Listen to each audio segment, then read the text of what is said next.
Então tá.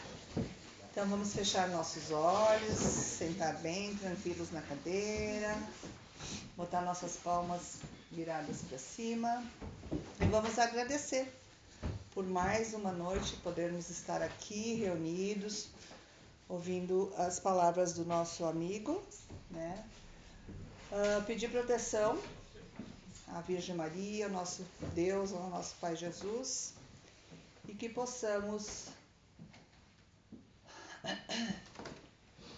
fazer com que essas energias que estão sendo geradas, a gente consiga transmitir para quem não pôde comparecer na noite de hoje. Obrigada, meu Deus, e que assim seja. Que assim seja. Obrigado. Boa noite, pessoal, tudo bem? Meu nome é Miguel. Às vezes eu apareço aqui na segunda-feira e fico muito feliz pela oportunidade de conversarmos sobre a doutrina espírita e juntos refletirmos, não é? Sobre essa bênção que o espiritismo se torna para a nossa consciência. E por isso a gente faz uma oração, porque ele é religião. Por isso a gente fala sobre Jesus, né? Porque Jesus era um filósofo também, um mestre, um professor. E nós aqui somos alunos todos no mesmo barco, interpretando aquilo que o Allan Kardec colocou no Evangelho segundo o Espiritismo, quase que, né, triturado no liquidificador depois de 2000 anos das nossas experiências reencarnatórias, insistentes no erro, na maioria delas, porque nós estamos colhendo o que plantamos, naturalmente, pela já conhecida lei de causa e efeito. Para quem frequenta o Espiritismo sabe que é assim. Essa lei, a gente colhe aquilo que a gente planta, a semeadura é livre, mas a colheita é obrigatória, é ação e reação.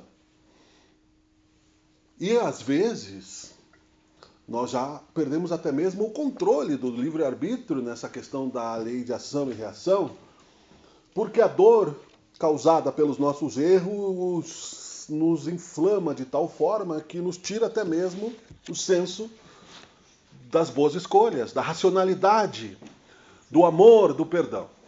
Ou seja, ficamos doentes. E doentes precisamos de médico. E o médico é Jesus. Ele disse isso, né, quando passou aqui. Eu não vim para os sãos, né? Os sãos não precisam de médico. Ah, mas eu não sou doente, eu sou perfeito fisicamente, eu trabalho, né? Minha família está tudo em paz. Mas, às vezes, é uma paz sem direção. Porque se nós não tivermos a sabedoria mínima e simples de observarmos a passagem do tempo para todos de uma maneira justa, veremos que nada é fixo neste plano. Que nós somos seres constantemente em movimento, íntimo e exteriormente também. A gente, no início da vida, não percebe isso. Quando somos crianças, né, a vida vai mudando ao nosso redor e a gente vai navegando. Aí, quando se chega a uma certa idade, a gente acha que tem o controle dessas mudanças. Eu vou morar em tal cidade, eu vou fazer tal faculdade, eu vou escolher tal emprego. Mas aí, muitas vezes, né, nós vemos a vontade de Deus orientando o nosso destino, de acordo também, é claro, né, com o nosso merecimento e com as nossas razões esclarecidas e também com alguns débitos que nós temos para com Ele, no mundo de provas e expiações ao qual nós estamos vivendo, e percebemos que nem tudo está sob nosso controle. Às vezes aparece um infortúnio, a empresa que nós trabalhamos já não precisa mais de nós, as nossas células já não se reproduzem com a mesma perfeição e pode vir uma doença. Nós não temos o controle sobre o livre-arbítrio do outro, então a família que a gente sonha às vezes se desfaz, não é? Porque nós estamos aprendendo no mundo de provas e expiações. Que significa expiar? Significa repetir a prova que nós não passamos. É bem isso, né? Porque nós estamos reencarnados para sermos felizes. administrarmos a nossa felicidade através das boas escolhas. Já passamos antes de reencarnar, né, agora, porque aqui eu estou falando para nós que estamos aqui todos juntos, pelo útero de nossas mães, mas vindos de um plano espiritual, institucionalizado, não é ficção, é o Instituto da Reencarnação. Está nos livros do André Luiz, muito claramente, em obras no cinema, não é? Então a gente procura lá como se saíssemos daqui agora e fôssemos ao cartório e lá nos inscrevêssemos, olha, eu quero reencarnar, eu posso? Então vai ser pega a nossa ficha, né? Vai ser pega a nossa ficha policial, a nossa ficha corrida das nossas outras encarnações, porque a misericórdia de Deus sustenta e suspende muitas vezes os nossos erros para que a gente não seja esmagado justamente por eles, como eu disse no começo. Se não tivermos o controle da lei de causa e efeito sobre nós mesmos, nós enlouquecemos, né? Nós ficamos subjugados pelos obsessores. E Jesus fazia isso nesse tratamento, quando ele expulsava os demônios, que se dizia no Evangelho, era retirar os espíritos obsessores, o vingador que estava ali, enlouquecendo aquele espírito, porque ele perdeu o controle sobre si mesmo, não porque ele fosse apenas uma vítima, mas porque havia ali uma inimizade, a obsessão, né? O pensamento fixo sobre a vingança e a justiça de Deus assumida por nós mesmos quando nós não confiamos na justiça de Deus, querendo a vingança sobre o outro, que nós achamos que nos prejudicou. E assim, uma hora a gente vence, uma hora a gente perde, né? Então Jesus dizia que era preciso perdoar, que era preciso amar os inimigos, né? De uma maneira, claro, que não igual aos amigos, mas que para se desligar desse ciclo de vingança, e que nós seríamos mais felizes se buscássemos o reino de Deus e que teríamos, né, por acréscimo, o quê? Esperança. E é isso que o Espiritismo nos traz, esperança. Porque Jesus nos trouxe esperança. É isso que ele nos trouxe a partir da certeza de que a cruz não o deteve. A partir do momento, né, que a opressão daquela época e através de outras tantas histórias repetidas, Jesus não foi o único, mas ele era o maior de todos os santos e filósofos e o Filho de Deus, né, ou seja, mais próximo de Deus, que já passou pela terra. Ele dizia assim, o caminho, a verdade e a vida. Levantou-se do túmulo, a gente esquece disso, e como Espírito mostrou que a vida continua e que a morte não existe. E que, portanto, não é? Bem-aventurados, né, os mansos e misericordiosos, né, aqueles que sofrem em meu nome, porque encontrarão a justiça das suas aflições. Isso tudo está dentro do Espiritismo, está em outras religiões também, que enxergam, né, a sua justiça de acordo com as suas interpretações do Evangelho. Nós temos aí várias subdivisões do cristianismo, né? A Igreja Ortodoxa, a Igreja da Etiópia, o Evangelho de Maria Madalena, o Evangelho de tantos outros, né? Até de Judas acharam o Evangelho outro dia, que já se redimiu, aliás, no plano espiritual. Judas foi a reencarnação, né? Reencarnou sendo como um libertador da França, foi Joana d'Arc, uma das suas encarnações, ou seja, resgatou, né, aquilo que ele tanto sofreu ao achar que Jesus Cristo seria um salvador material, um general, um homem de exército que tiraria as pessoas da opressão dos romanos. E isso tudo era tão interessante para a época quanto é hoje.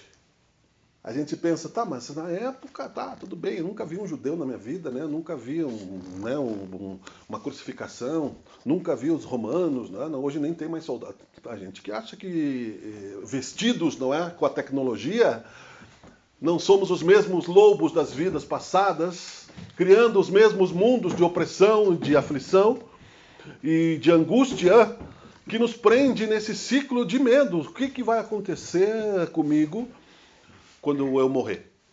Novamente, né, eu vou ficar no umbral, eu vou no inferno e vou ficar lá para sempre, eu vou esperar o juízo final, né? Isso tudo foi decidido pelos homens, nos concílios, né?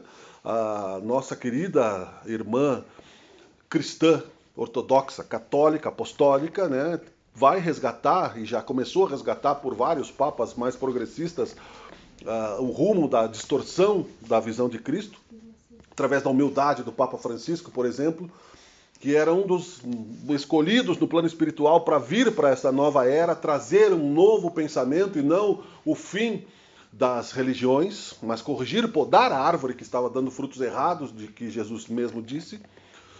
E aos poucos, o Espiritismo, que não será a religião do futuro, mas um futuro amplo para que as religiões escolham um pouco também dessa cultura, entendermos que a vida não é só nessa dimensão.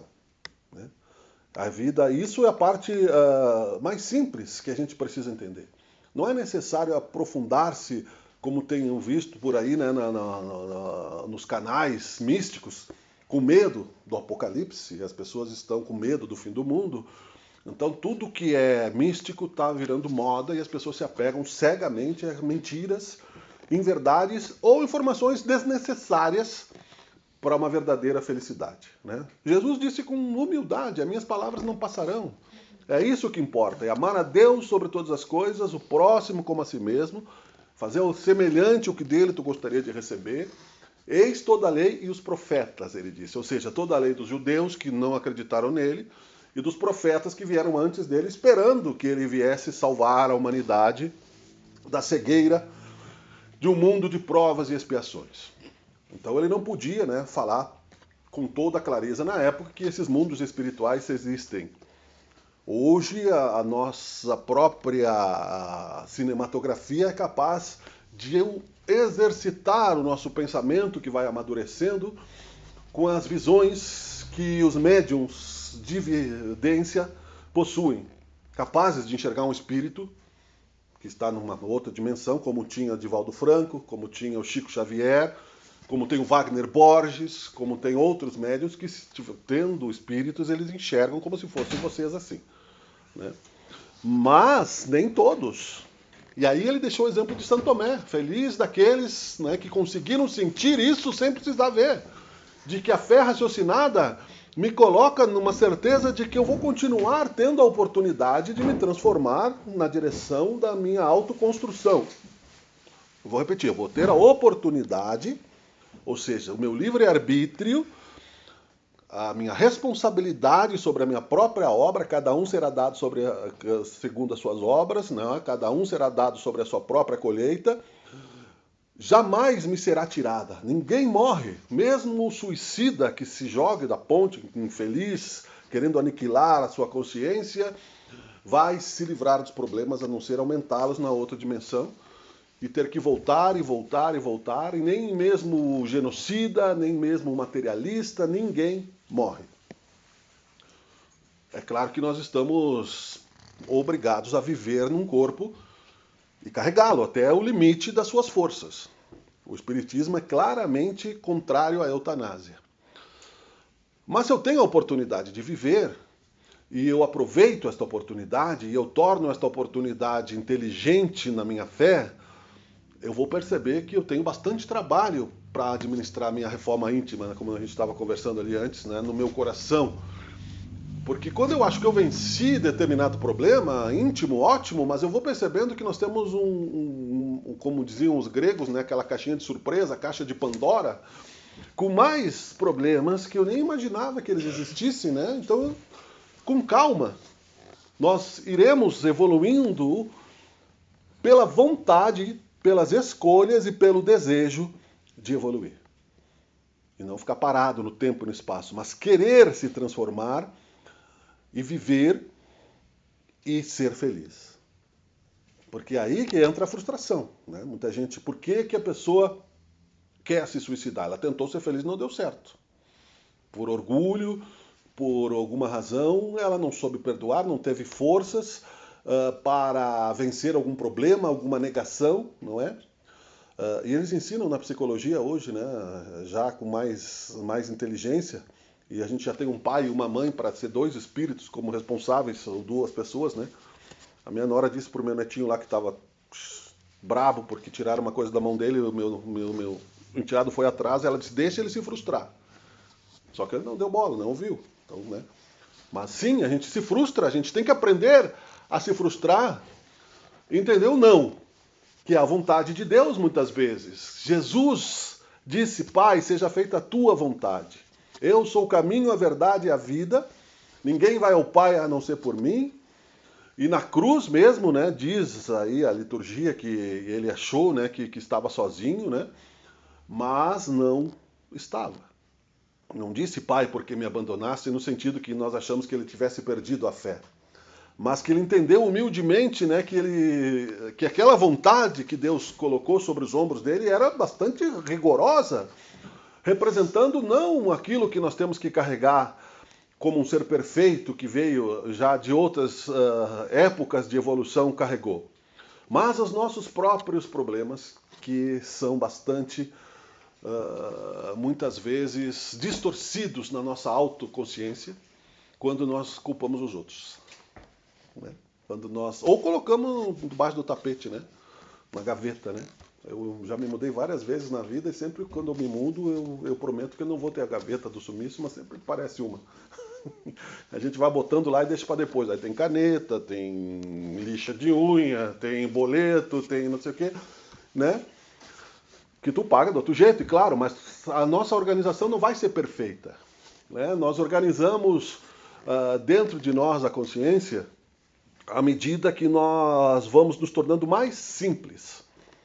Há aparente contradição nisso, do que naquela época a vida era, na época de Jesus, com menos ferramentas, menos tecnologia, não é?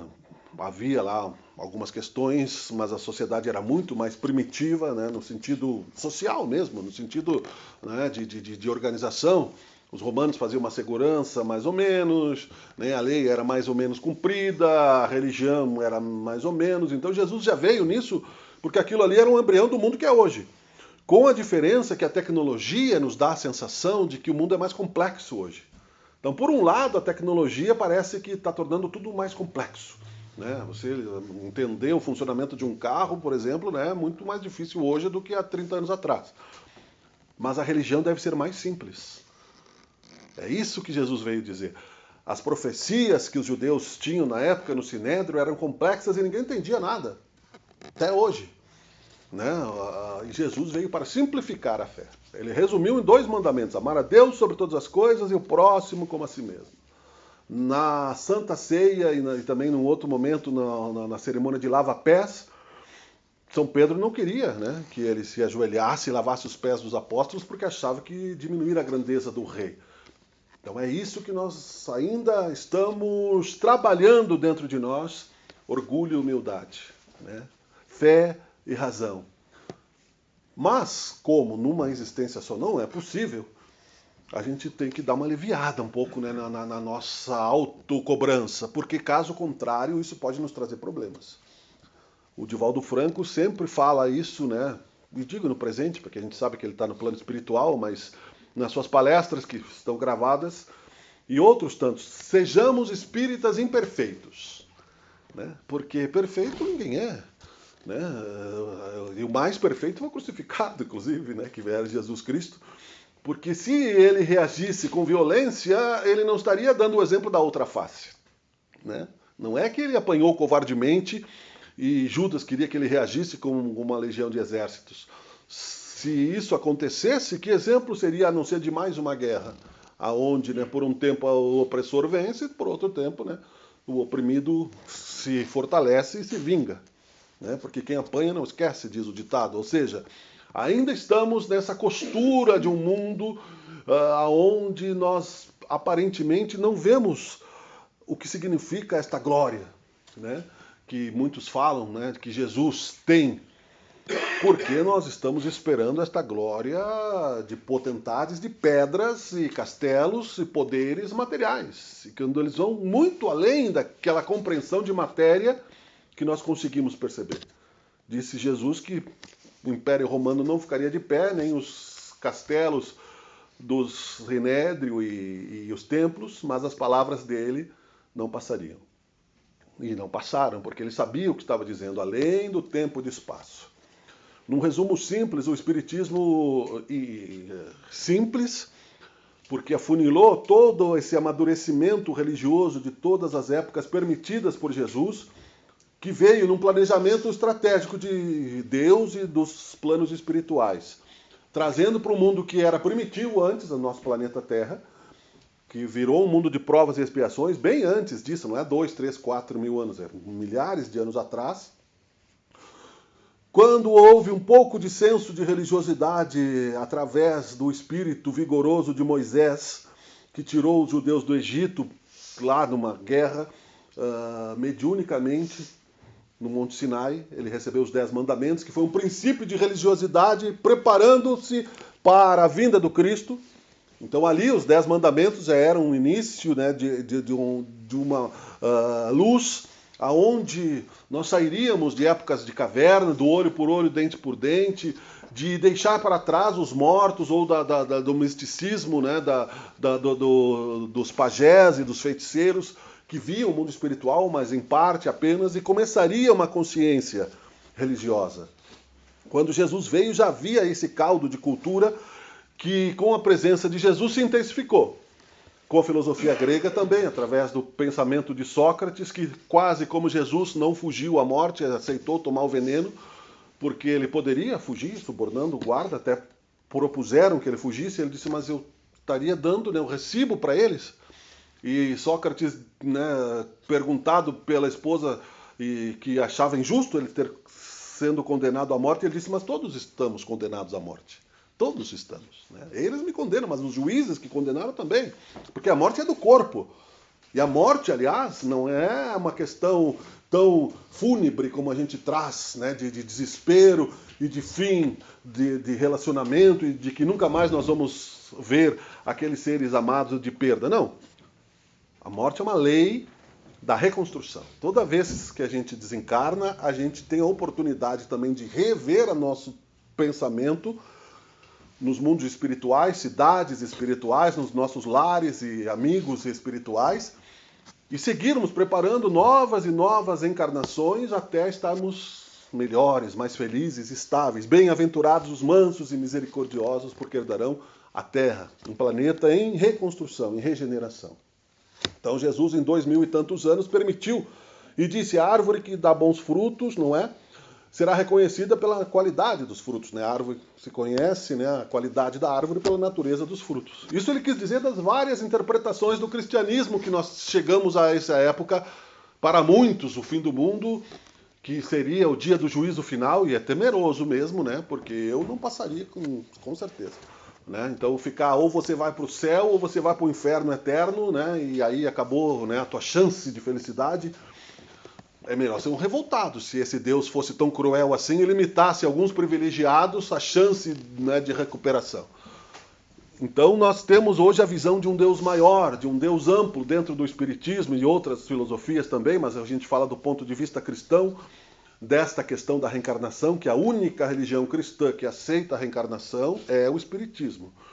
E, portanto, muitos filósofos estudiosos das faculdades modernas não colocam o Espiritismo como uma religião cristã. Porque eles acham que, como a força do catolicismo é muito grande e os evangélicos pensam de outra maneira, a reencarnação é mais oriental, não está de acordo, né, com o pensamento cristão. E aí, por causa da transformação da palavra de Jesus, quando virou a igreja de Roma, em ressurreição, e aí deu no que deu, né? Nessa nossa dificuldade em entendermos o fenômeno da morte do corpo. Jesus, então, pensando nisso, preparou esta sopa quentinha de legumes, num dia frio, né? Com tudo aquilo que nós, uma cenourinha, né?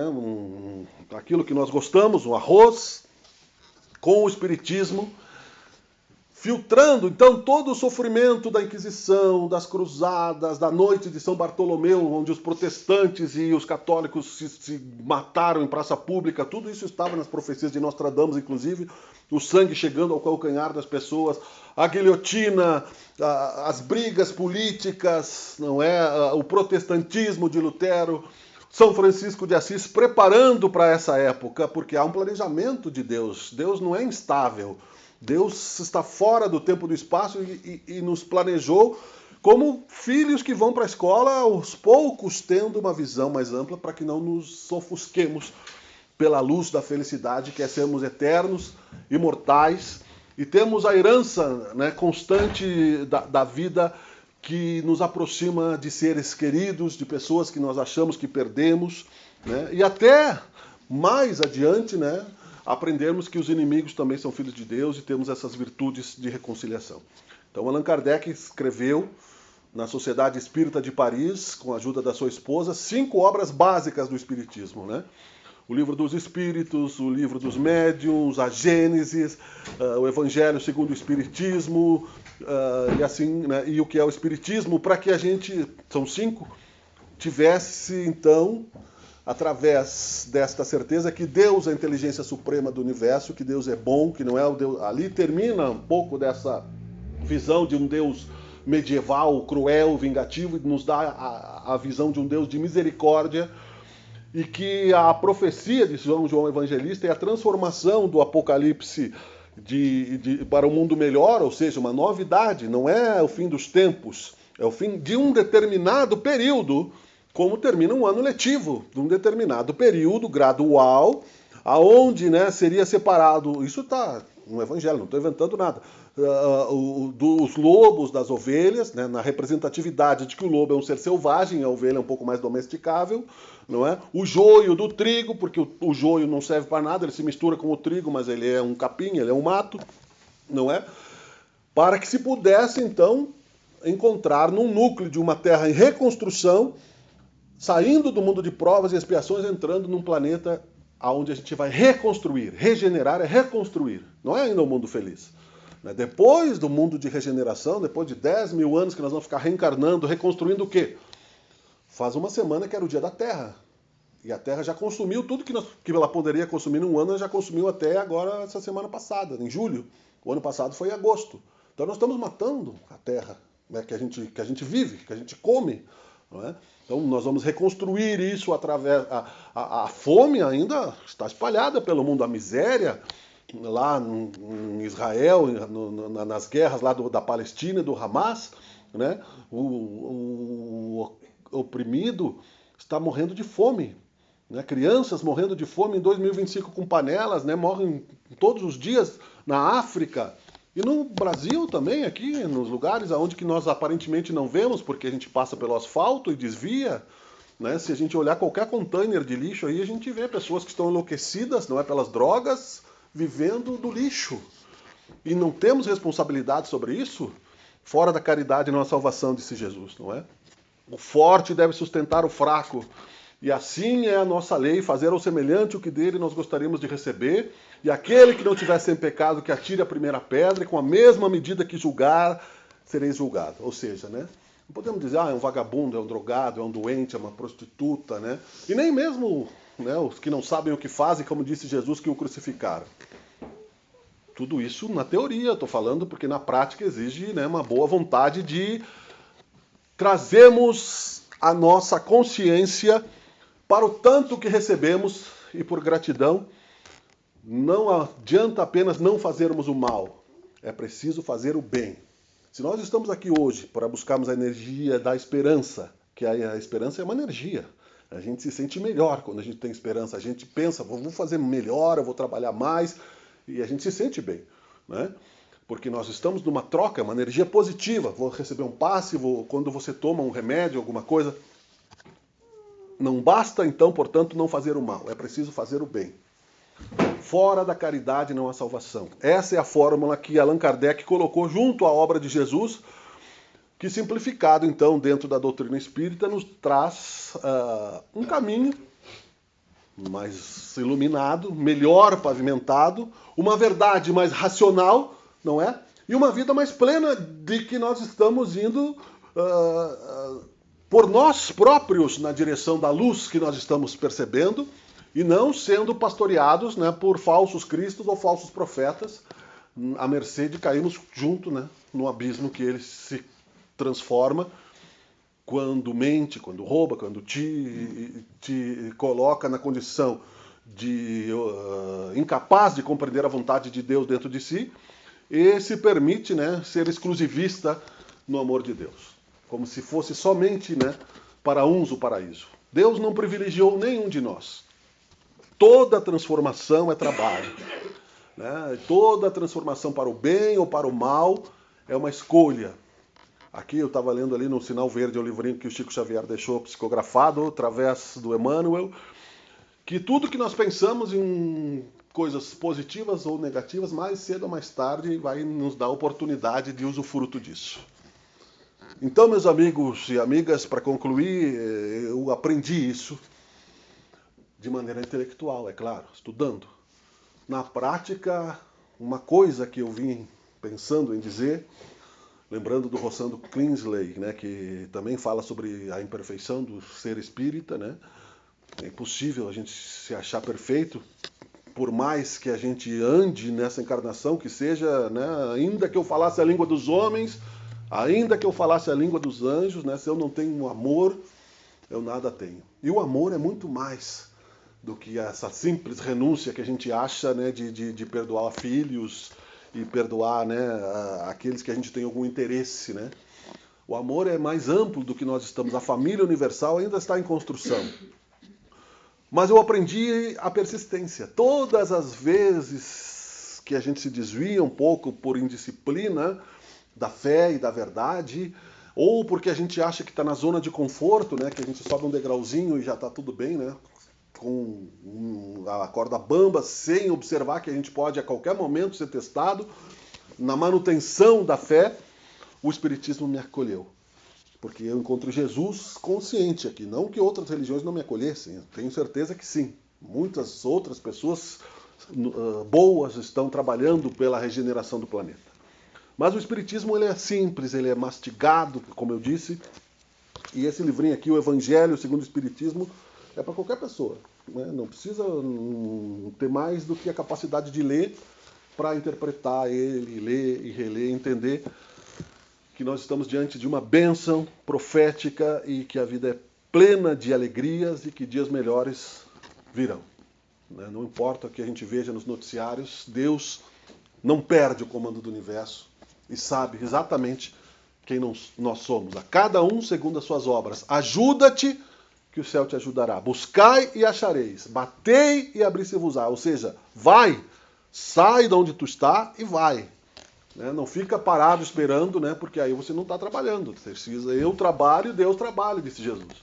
É isso que a gente precisa pôr em prática. Muito obrigado, então, por me escutarem e também levarem para suas consciências, né, um pouco daquilo que o Emmanuel, o mentor do Chico Xavier, disse que faríamos como amor e gratidão, tanto que já recebemos, que é divulgar isso e aprofundar os sentimentos com relação a essa filosofia que nos traz tanta coisa boa. Que seja feita a tua vontade, Senhor Deus, sobre os nossos destinos. Muito obrigado pela oportunidade de estarmos aqui entre amigos em todos os momentos e que também estejam presentes os nossos irmãos do plano espiritual para o passe, para as nossas casas, ambientes de trabalho e para aqueles que precisam também, tanto quanto nós, ou até mesmo mais. Que seja feita a tua vontade, Senhor, e que assim seja.